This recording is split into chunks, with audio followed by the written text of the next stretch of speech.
장관님 고생이 많으십니다. 연일 국회까지 또 이렇게 나오셔서 저는 이번에 우리 대통령의 독도 방문에 대해서 제가 인터뷰한 것도 있습니다만은 우리 대통령이 우리 땅에 간 거다. 네. 거기에 대해서 왈가왈부하는 건 옳지 않다. 예. 이런 생각을 갖고 있습니다. 네.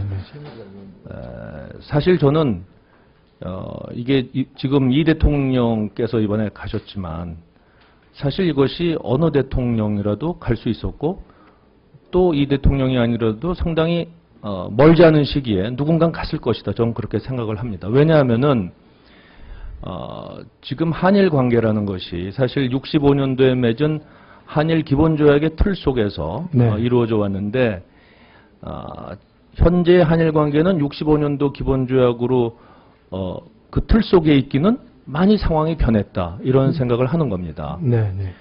사실 독도 문제라는 것도 맨 처음에 우리가 한일 기본조약 맺을 때 일본이 막바지에 그거를 포함시키려고 만내를 썼고 예. 우리가 당시 일본보다 좀 불리한 입장에 있었지만 청구권이라는 문제가 있었고 이제 협력 자금이라는 문제가 있었으니까 네. 그럼에도 불구하고 역대 우리 대통령들 또는 우리의 교섭 당사자들은 그 교섭을 상당히 잘해왔다. 예. 독도 수호를 분명히 해왔다. 네, 이렇게 그렇죠. 생각을 하는 겁니다. 네. 그것이 조용한 외교라는 이름으로 우리가 쭉 지켜져 왔었는데 점점 우리 국민 여론도 조용한 외교를 원치 않고 일본도 점점 독도에 대한 어떤 도발 행위라 그럴까 이걸 해 나감으로써 네네. 우리가 더 이상 조용한 외교를 추진할 수 없게 되었다. 그래서 이제 요즘은 단호하고 엄중한 네. 조치라는 표현은 바꿨습니다만은 기본적으로는 조용한 외교의 기조가 유지되어 왔다. 그렇게 보는 겁니다. 그러나 더 이상 그것을 그 기조를 유지할 수가 없는 상황에 이르렀다. 그것은 65년도와 다르게 한국의 국력이 많이 신장이 됐고 네. 우리 국민들도 한일 관계나 또는 당시의 협정에서 이루어졌던 여러 가지 일들에 대한 국민의 지식 수준이 상당히 높아졌다. 예. 그래서 65년도 한일 조약만으로는 이제 관리할 수가 없게 됐다. 이렇게 보는 겁니다. 네. 사실 최근에 벌어지는 여러 가지 과거사 문제 그것도 이제 더 이상 65년도 조약만으로 그게 해석될 수 있는 건 넘지 않았습니까? 예, 그렇습니다. 우리 대법원 판례도 예. 그런 걸 지적한 작년에 헌재 판결도 그렇습니다. 있었고. 헌재죠. 그래서 저는 이제는 이거를 이런 큰 틀 속에서 네. 한일 관계의 전반을 좀 새롭게 관리할 어떤 새로운 프레임을 준비해 나가야 될 때가 아닌가. 네. 그런 큰 전략의 틀 속에서 사실 이번에 대통령의 독도 방문이 이루어졌으면 참 좋았겠다 네. 하는 생각을 하고 있습니다. 그 점에는 상당히 아쉬운 점이 많습니다. 네.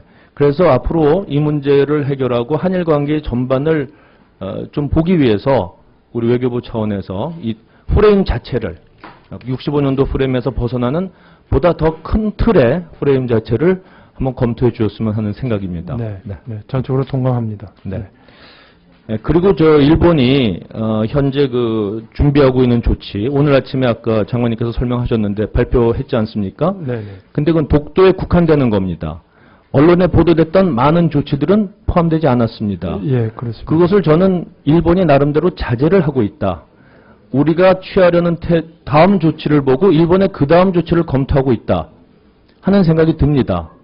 그래서 이 점에 있어서도 대통령께서 독도를 방문한 다음에 외교부가 그냥 대통령께서 방문하셨으니까 무엇이든지 할 수 있다 이렇게 생각하지 마시고 외교부가 중심이 돼서 네. 앞으로 일본이 취할 조치 우리가 하나하나 대응하는 것이 어떠한 의미를 갖는 것인지 이거를 정말 주도 면밀하게 검토를 해야 된다 하고 생각을 합니다. 예. 그것과 관련해서 저는 지금 현재 일부 언론에도 보도가 됩니다만 우리 외교부 내에 일본 전문가가 좀 부족하다는 얘기들이 있는데 제 생각엔 역대 일본 관련 근무를 하신 분들 네. 또 국제법 업무를 하신 분들 모아서 태스크포스를 만들어서 네. 한번 전체적인 전략 그리고 일본에 예상되는 조치 거기에 대한 우리의 대응 이런 것들을 한번 전반적으로 검토를 해 주셨으면 하는데 혹시 그런 예. 계획을 가지실 의향은 없으신지요? 예, 말씀하신 대로 저희 나름대로 그런 계획을 가지고 있는데, 네, 그대로 잘 실행을 하겠습니다. 네.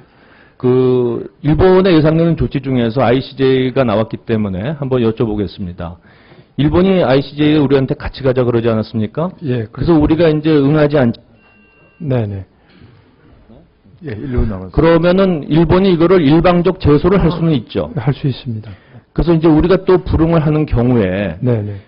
그 ICJ가 우리한테 이제 알리고 우리가 또 예. 불응하면은 네. 그것을 설명하는 ICJ가 프레스 릴리스를 낸다면서요? 예, 통상적인 절차가 네. 그렇게 다른 경우에 그렇게 진행이 되죠. 그 어쨌든 그것은 이제 국제적으로 네. 그 독도가 이제 상당히 분쟁 지역이라는 것이 알려지는 예. 그러니까 우리가 원치 않은 방향으로 나갈 수 있는 겁니다. 네, 그렇습니다. 그런 점이 하나 있고 네. 다음에 아까 UN 그 해양법 재판소 문제가 네. 나왔는데 그거 관련해서 우리 독도의 그 해양 과학 기지를 짓는 거, 네. 방파제를 짓는 거, 그리고 표지석 네. 이것이 갖는 법적 의미는 다 다르지 않습니까? 네, 그렇습니다. 그러니까 해양 과학 기지를 지을 경우에 그것이 이제 이틀로서의 긴밀한 연계성이 있기 때문에 예, 예. 그런 것도 외교부가 중심이 돼서 국제법적인 면을 잘 파악을 해서 네. 좀 더 그 의미가 갖는 것에 대한 우리의 대응 조치가 나와야 된다 이렇게 보고 있습니다. 네, 그렇습니다. 네, 네.